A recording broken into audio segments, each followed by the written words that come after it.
नमस्कार दोस्तों, स्वागत है आप सभी का आपके अपने YouTube channel self study academy पर। बात करते हैं टीजीटी के सिलेबस के बारे में और बात करते हैं होम साइंस सब्जेक्ट की।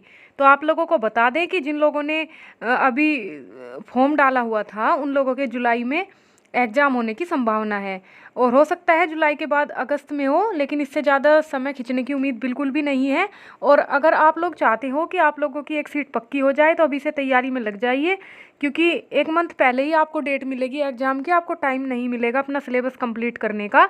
तो डेली आप 6 से 7 घंटे की पढ़ाई कीजिए ताकि आपका सिलेबस कई बार कवर हो सके और आपकी एक सीट पक्की हो सके, क्योंकि इसके बाद पता नहीं वैकेंसी कब आएगी। और आप लोगों को पता है कि आपने 2 साल पहले फॉर्म डाला हुआ था, अब तक एग्ज़ाम नहीं हुआ है, तो नेक्स्ट वैकेंसी कब आएगी ये भी नहीं पता। और आप लोगों को बता दें कि 60 साल तक टीजीटी पीजीटी का फॉर्म डाल सकते थे, लेकिन अब घटाकर 40 साल कर दिया गया है। तो आप लोग उस बात को भी ध्यान में रखते हुए अपनी तैयारी कीजिए। एक बार मौका मिला है तो उसे आखिरी समझकर ही तैयारी कीजिए। तो बात करते हैं टीजीटी के सिलेबस के बारे में।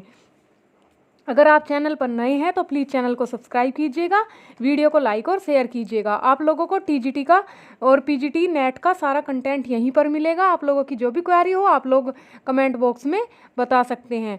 और आप लोगों को बता दें कि आप लोगों को बिल्कुल भी चिंता नहीं करनी है। सारे प्रैक्टिस सेट, सभी सोल्ड पेपर, अनसोल्ड, सारे आपको यहीं पर मिलेंगे।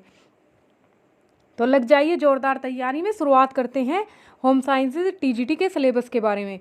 तो सबसे पहला टॉपिक जो आप लोगों का दिया गया है आहार और पौष्टिकता का दिया गया है।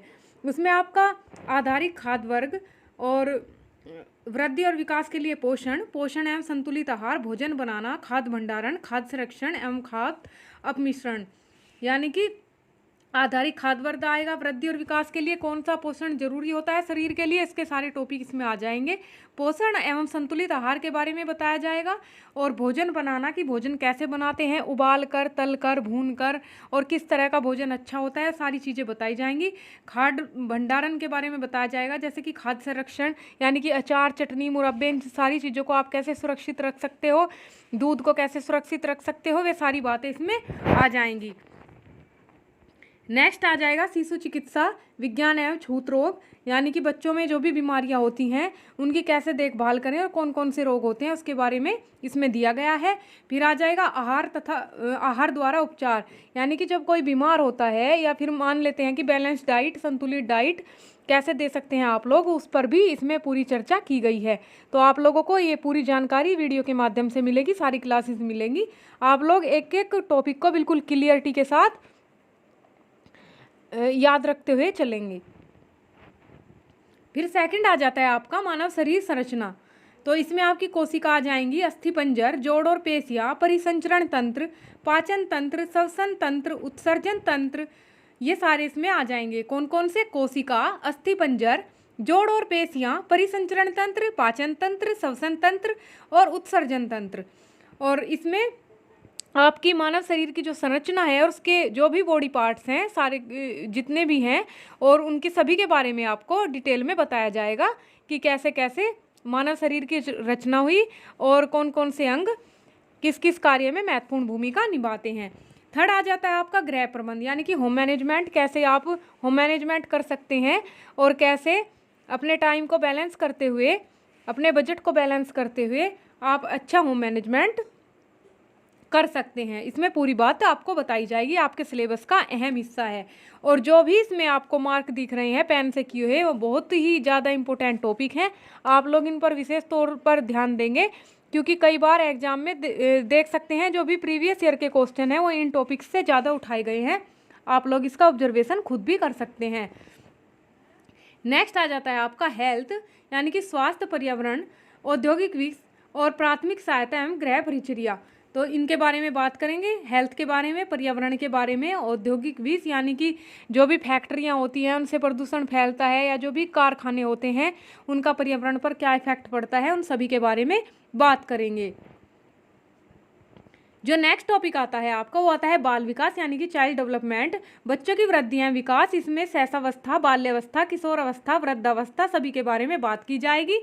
और संज्ञानात्मक विकास, मानसिक विकास यानी कि कोग्निटिव मेंटल डेवलपमेंट, इस पर भी पूरी बात होगी। Growth and development, cognitive mental development, ये दोनों एक दूसरे से प्रभावित होते हैं। इनके बारे में आपको पूरी डिटेल में बताया जाएगा। संवेगात्मक और सामाजिक विकास यानी कि इमोशनल एंड सोशल डेवलपमेंट, इसका बच्चों पर क्या प्रभाव पड़ता है इसके बारे में आपको क्लियर करेंगे। शिशु पालन एवं समाजीकरण प्रथाएं, शिशु का पालन कैसा कर सकते हैं और समाजीकरण प्रथाएं क्या होती हैं, इस पर डिटेल में बात करेंगे। ये कॉग्निटिव डेवलपमेंट और ग्रोथ एंड डेवलपमेंट, ये मोस्ट इंपॉर्टेंट चैप्टर हैं जो आपके सीटेट यूपीटेट में भी आते हैं, विभिन्न परीक्षाओं में आते हैं। इन पर भी हमने मार्क कर दिया है, आप लोग डीपली इनको पढ़ लेंगे।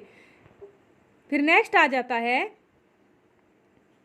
शिशुवस्था, प्राग विद्यालय और बच्चों में विकास की क्रियाएं, यानी कि शिशुवस्था में और विद्यालय की अवस्था में बच्चों में विकास की क्या क्या क्रियाएं होती हैं, इसके बारे में डिटेल में दिया गया है, तो आप इसको भी ध्यान से पढ़ लेंगे। विवाह एवं परिवार यानी कि मैरिज एंड फैमिली, इसके बारे में भी आपको जानकारी होनी ज़रूरी है, क्योंकि कई बार इनसे भी आपकी डेफिनेशन वगैरह आ जाती हैं और आपसे पूछ लिया जाता है कि बच्चे का जो सबसे पहले विकास होता है वो कहाँ पर होता है, बच्चे की प्रथम पाठशाला क्या होती है, कई बार आप लोगों ने विभिन्न परीक्षाओं में देखा होगा।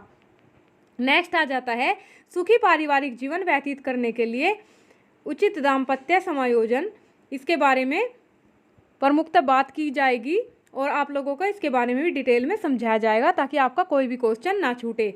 वस्त्र एवं सिले हुए कपड़े, यानी कि वस्त्रों की देखरेख कैसे हो सकती है और कैसे कपड़ों की सिलाई होती है, उसके बारे में भी आपको समझाएंगे, आपके सिलेबस का अहम हिस्सा है। और नेक्स्ट आ जाता है नेक्स्ट एंड लास्ट प्रसार शिक्षा यानी कि एक्सटेंशन एजुकेशन, इसके बारे में बात करेंगे। आपको थोड़ा सा बता दें, प्रसार शिक्षा विद्यालय से बाहर की शिक्षा होती है, इसको व्यक्तियों के अकॉर्डिंग दिया जाता है, यानी कि जो बेरोजगार व्यक्ति हैं उनके हिसाब से दिया जाता है। जब उनके पास समय होता है तब उनको समझाया जाता है ताकि उन्हें रोजगार मिल सके और जो भी वह कार्य कर रहे हैं उसमें प्रगति कर सके। फॉर एग्जाम्पल, जैसे कि अगर कोई कृषि कर रहा है तो उसे बताया जाएगा कि कैसे कृषि में ज़्यादा पैदावार ले सकता है।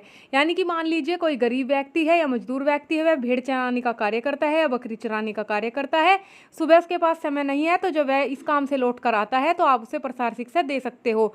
साधारण शब्दों में बात करें तो प्रसार शिक्षा उस शिक्षा को कहते हैं जो किसी स्थान पर बांधकर नहीं दी जाती, व्यक्ति के हिसाब से किसी भी उम्र में किसी भी समय शिक्षा को हम दे सकते हैं। तो इसके बारे में भी आपको डिटेल में बताएंगे ताकि आप लोगों को कोई भी दिक्कत ना हो। तो ये था आपका होम साइंस का सिलेबस, उम्मीद है आप लोगों को अच्छे से समझ में आया होगा। आप लोग प्लीज़ वीडियो को शेयर कीजिएगा, चैनल को सब्सक्राइब कीजिएगा और बिल्कुल भी चिंता मत कीजिएगा, हम लोगों ने रिस्पॉन्सिबिलिटी ली है तो आप लोगों का सिलेबस भी कंप्लीट कराएंगे और आप लोगों को एक एक टॉपिक और एक एक सोल्ड पेपर, एक एक अनसोल्ड पेपर, सारे पब्लिकेशन यहीं पर क्लियर कराएंगे और आप लोगों को हैंड नोट्स से बहुत अच्छे से आप लोगों का क्लासेस कराएंगे ताकि आपको पेड कोर्स लेने की ज़रूरत ना पड़े। अभी तक के लिए इतना ही, धन्यवाद।